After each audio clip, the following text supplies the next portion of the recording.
ಪಿತೂರಿ ಅಂತ ಹೇಳಕ್ಕೆ ಇಷ್ಟಪಡ್ತೀನಿ. ಯಾಕೆ ಅಂತಂದ್ರೆ ಈ ತರದ ಒಂದು ಸಣ್ಣ ಕೇಸ್ಗೆ ಇಷ್ಟೆಲ್ಲ ಮಾಡೋ ಅವಶ್ಯಕತೆ ಇರಲಿಲ್ಲ. ಅದು ಕೂಡ ಒಂದು ರಾಜಕೀಯ ಪಿತೂರಿ ಅಂತ ಹೇಳಕ್ಕೆ ಇಷ್ಟಪಡ್ತೀನಿ. ಇರ್ಲಿ, ದೇವರಿದ್ದಾನೆ, ಅವ್ರವ್ರು ಮಾಡಿದ ಕರ್ಮ ಅವ್ರು ಅನುಭವಿಸ್ತಾರೆ ಅನ್ನೋ ಮಾತನ್ನು ಹೇಳ್ತಿದ್ದೀನಿ.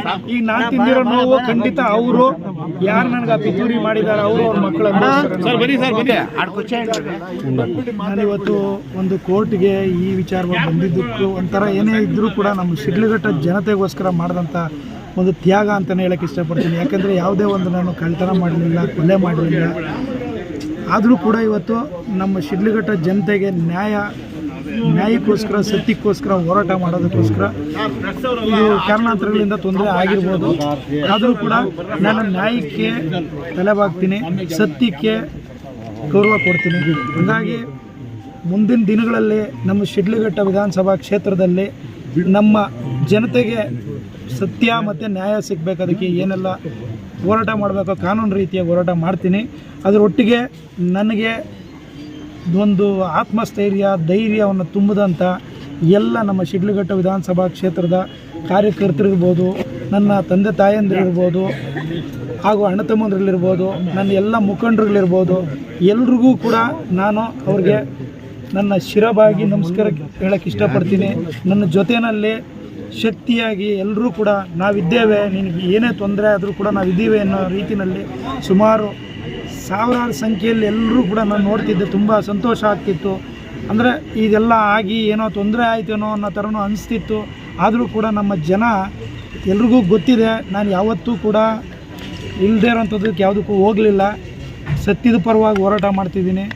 ಕರೋನಾ ಕಷ್ಟ ಕಾಲದಲ್ಲಿ ಇವತ್ತಿನವರೆಗೂ ಏನಾಗಿದೆ ಅಂದರೆ ಇವತ್ತು ಈ ಒಂದು ವಿಚಾರ ಇಡೀ ನಮ್ಮ ರಾಜ್ಯದಾದ್ಯಂತ, ದೇಶದಾದ್ಯಂತ ಇವತ್ತಿನ ವಿಚಾರ ಇವತ್ತು ಎಲ್ಲ ಕಡೆ ವೈರಲ್ ಆಗಿದೆ ಅನ್ನೋದು ಗೊತ್ತಾಯ್ತು ನನಗೇನೆಂದರೆ ಇವತ್ತು ಸುಮಾರು ಒಂದು 10 ವರ್ಷಗಳ ಕಾಲದಿಂದ ನಮ್ಮ ಆಂಬ್ಯುಲೆನ್ಸ್ಗಳ ಸೇವೆಯಲ್ಲಿ 25,000ಕ್ಕೂ ಹೆಚ್ಚಿನ ಜನರ ಒಂದು ಜೀವ ಉಳಿಸಿದ್ದೀವಿ. 10 ಆಂಬ್ಯುಲೆನ್ಸ್ಗಳು ಇವತ್ತು ಕೂಡ 24 ಗಂಟೆ ನಿರಂತರವಾಗಿ ಸೇವೆ ಸಲ್ಲಿಸ್ತಾ ಇದ್ದಾವೆ.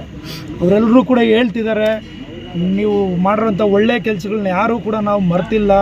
ತಿರುಗಿ ಕೋವಿಡ್ ಸಂದರ್ಭದಲ್ಲಿ ಮೊದಲನೇದಾಗಿ ನಾನು ಹೇಳ್ತಿದ್ದೀನಿ, ಪತ್ರಿಕಾ ಮಿತ್ರರಿಗೆ ಮತ್ತು ಪೊಲೀಸ್ ಆರಕ್ಷಕ ಸಿಬ್ಬಂದಿಯವರಿಗೆ ಕೋವಿಡ್ ಲಾಕ್ಡೌನ್ ಸಂದರ್ಭದಲ್ಲಿ ಸೀಲ್ ಡೌನ್ ಆಗಿದ್ದಂಥ ಸಂದರ್ಭದಲ್ಲಿ ಪ್ರತಿಯೊಬ್ಬರಿಗೂ ರೇಷನ್ ಕಿಟ್ಸು, ವಿಶೇಷವಾಗಿ ಮಾಧ್ಯಮ ಮಿತ್ರರಿಗೆ ಹೇಳಬೇಕು ಅಂತಂದರೆ 1 ಸರಿ ಅಲ್ಲ 3 ಸರಿ ಒಂದೊಂದು ತಿಂಗಳಿಗಾಗಷ್ಟು ರೇಷನ್ ಕಿಟ್ನ ನಾನು ಕೊಟ್ಟೆ.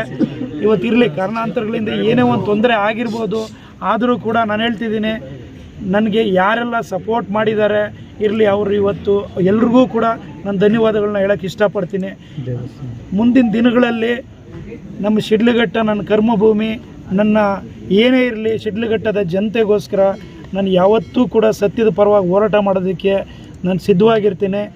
ನನ್ನ ಒಂದು ರಾಜಕೀಯ ಜೀವನದಲ್ಲಿ ಇವತ್ತು ಎಲ್ಲ ನನ್ನ ಮಕ್ಕಳಿರ್ಬೋದು, ನನ್ನ ಶಿಡ್ಲಘಟ್ಟದ ಎಲ್ಲ ನನ್ನ ತಂದೆ ತಾಯಂದಿರಿರ್ಬೋದು, ಸಪೋರ್ಟರ್ಸ್ ಇರ್ಬೋದು, ಕಾರ್ಯಕರ್ತರಿರ್ಬೋದು, ಇವತ್ತು ಎಲ್ಲರೂ ಕೂಡ ತುಂಬ ನೋವು ತಿಂದಿದ್ದಾರೆ. ಆದರೂ ಕೂಡ ಅವ್ರು ಹೇಳೋದೇನೆಂದರೆ, ನೀವು ಯಾವುದೇ ಒಂದು ಮೋಸದ ವಿಚಾರವಾಗಲಿ, ಇಲ್ಲ ಯಾವುದೋ ಒಂದು ಕೊಲೆ ಆಗಲಿ, ಇಲ್ಲ ಒಂದು ದರೋಡೆ ಆಗಲಿ, ಇಲ್ಲ ಒಂದು ಲಂಚದ ಪ್ರಕರಣದಲ್ಲಿ ನೀವು ಹೋಗಿ ಯಾವುದಕ್ಕೂ ಇದಾಗಲಿಲ್ಲ.